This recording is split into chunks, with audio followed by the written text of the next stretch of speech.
All right, where do we begin? There's so much. Just a quick summary from the beginning, though. I have this much hope. I have just a little glimmer of hope about what's going on out there. I still think it's going to get worse before it gets better. But the amount of desperation going on right now can only mean that things are not what they seem. Yeah, so where do we start? Goodness, if we could have any more mixed messaging, I don't even know what it would look like. Even people who have been compliant all along are starting to get angry. Are starting to say, what is it going to take? They're starting to say, we've done everything asked all along, and when does it let up? And of course, the people in charge will say, well, we're not in charge, the virus is in charge. That's not true, because it is still your decision about how to handle it. And so far, it seems like the only way people know how to handle it is to be unhealthily obsessed with 2 mitigation efforts. 2.5 maybe. I mean, number 1 being the injectable pharmaceutical that everybody in the world is supposed to get 1, 2, 3, or more doses of.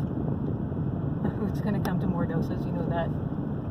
The other is, make sure nobody sees your face. And the 2.5 one is going to be lockdown. Rumors about how that's going to come about again.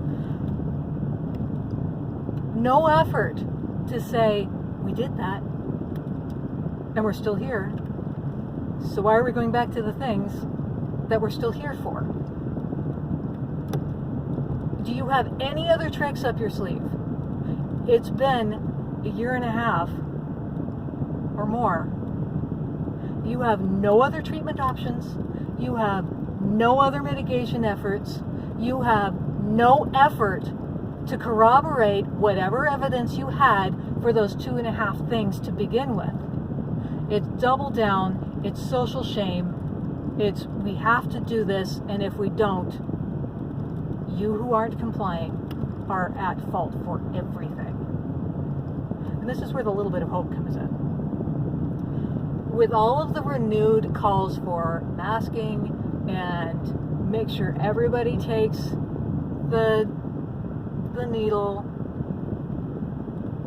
and we're going to make life difficult for those who don't.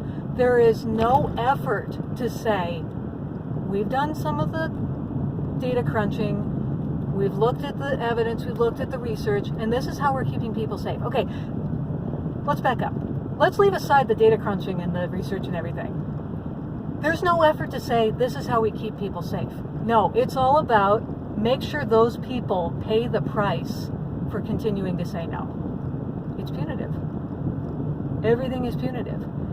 And, I mean, did anybody else watch Bill de Blasio have a complete tantrum on TV saying, we've been nice. It's time to stop being nice. When were you nice?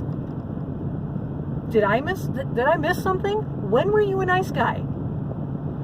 When were you out there saying we're going to meet you where you are and address your concerns? He has never done that.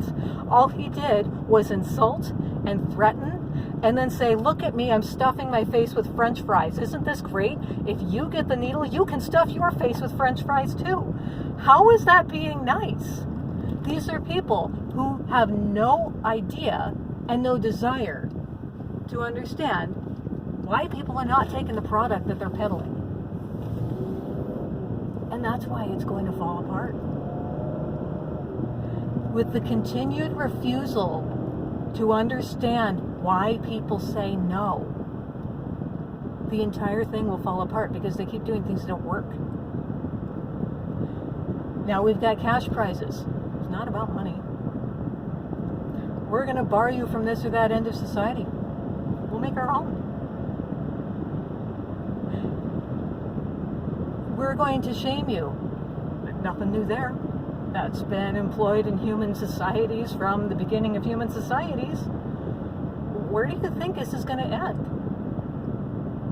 You can keep spewing out your arrogance and your superiority complex, and you're going to keep getting the same result because you won't address the core problem, which is we don't trust you. And we see through the cash prizes. We see through the flip-flopping. We see through it when you say, oh, wait, we have new evidence now. Yeah, no, you don't. You don't even have evidence for what you did before.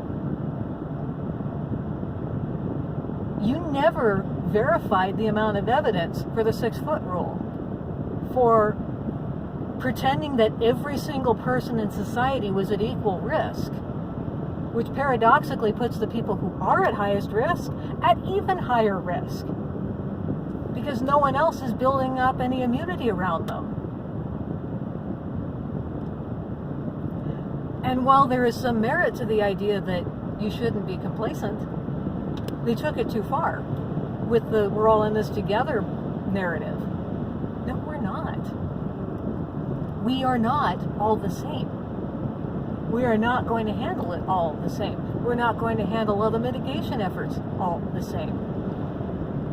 And a continued berating to say, do your part or you're a cockroach. Someone recently compared it to cockroaches. And cockroaches will be defeated. And I thought, why do you know what cockroaches are? It's because you haven't defeated them. They're still here. You can defeat individual cockroaches or maybe colonies of cockroaches. You're never going to get rid of all cockroaches. So hail the cockroaches. They survive and they thrive.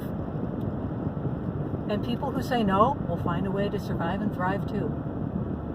Because you haven't addressed the core problem. You haven't addressed that there was a low amount of trust to begin with, and it is now a negative level of trust. It is anti-trust. Because your continued message is, we have the data and the science. No, we're not going to show you. It's unpublished. It's not ready. It's trust the experts. People did that, and the people who did that, some of them are looking around and saying, what now? We trusted you and we're still here. It's a little bit exciting. And ordinarily when I hear things like pretty much all public and private employers will be mandating the needle by mid-fall, at least in a couple of states, that would have sent me into some kind of tailspin a couple of months ago. Now, I actually have just a glimmer of hope about that. Because it's a desperate, desperate measure. It means there are enough people in the entire world who say no thank you. Well, arrange between a simple no thank you to hell no, and everything in between. That somewhere we're going to come to some kind of equilibrium. It might be a parallel society. And I've been advocating that since March of 2020 because there is no compromise.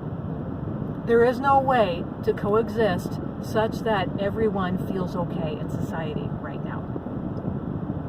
And it is what it is. I don't think that's necessarily a bad thing. Let's take a couple of years off from each other. Everybody who wants all the mitigation efforts, you go to one side of the country, everybody else you go to the other. We'll see you in 2024 or so. I've been saying that since March 2020. Because until now, it's been the one side that has most of the power, stomping on the other, but simultaneously claiming that the other has all the power for saying, screw you to all of your efforts to keep everybody safe. I mean, there is no winning. We are not in the same reality. We're not living on the same planet. So let's just take a break. Let's just take a break. And you know what? I personally, I'm not going to use any of your resources. Because how many celebrities and even ordinary folks have you seen lately say, well, if you turn it all down, then you don't deserve any medical resources if you get sick. Fine. I didn't use them when I had COVID. I don't use them on a regular basis. I would not want to be in a hospital setting right now. You give up all your rights at the door, and I've known that for years. that is not a problem new to 2020, to our current year, fine. You have nothing to hold over me. So, maybe it's kind of a black-pilled hope. But the more you say, you don't have the right to go out and infect people, you know what? Where is that written? We actually kind of do. Because you know what? Nobody has a right to a disease-free, problem-free life.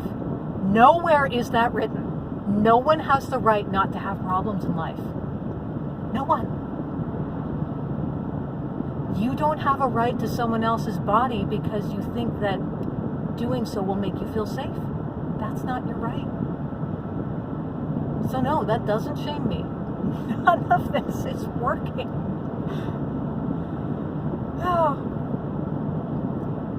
So, I hope that gives a little bit of hope elsewhere. It's a beautiful day. It's been a beautiful summer. Things are going to get rough in the next couple of weeks. But I think there are more people willing to say, no, I'm good. I've had enough.